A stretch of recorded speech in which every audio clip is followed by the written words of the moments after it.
आता आपण काय पाहूया, की पायलोनॅरियल सायनस मध्ये कोणती लक्षणे असतात, की ज्याच्याने आपल्याला ओळखायला पाहिजे, की हे पायलोनॅरियल सायनस आहे. सर्वात महत्त्वाचं लक्षण काय असतं, की तिथं पस किंवा पू होणे. पू झाल्यामुळे काय होतं, की तिथं घाण किंवा स्मेल असा वास यायला लागतो. त्याच्यामुळे आपल्याला पायलोनॅरियल सायनस आहे असं कळतं.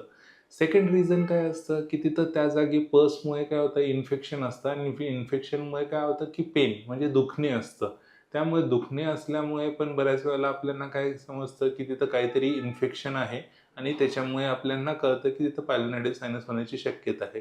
तिसरं कारण काय आहे, की तिसरं लक्षण म्हणजे फॉर एक्झाम्पल तिथं जास्त लालसरपणा किंवा तिथं थोडंसं चुरचुरपणा किंवा इचिंगसारखी लक्षणे तिथे जाणवतात.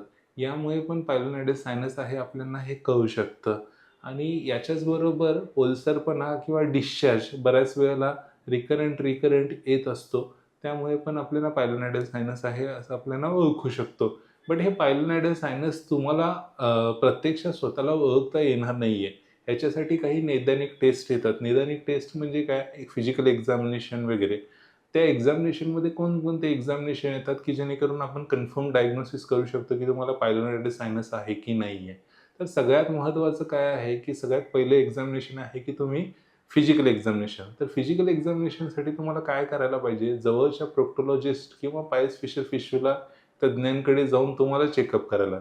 डॉक्टर तुम्हाला काय बघतात, की पायलोनॅरियल सायनस आहे ह्या बघण्यासाठी ते आतमधलं सगळी जखम कशी आहे, पस आहे का, डिस्चार्ज आहे का, ट्रॅक सिंगल आहे का, डबल आहे का, ह्या सगळ्या गोष्टी फिजिकल एक्झामिनेशनमध्ये बघतात.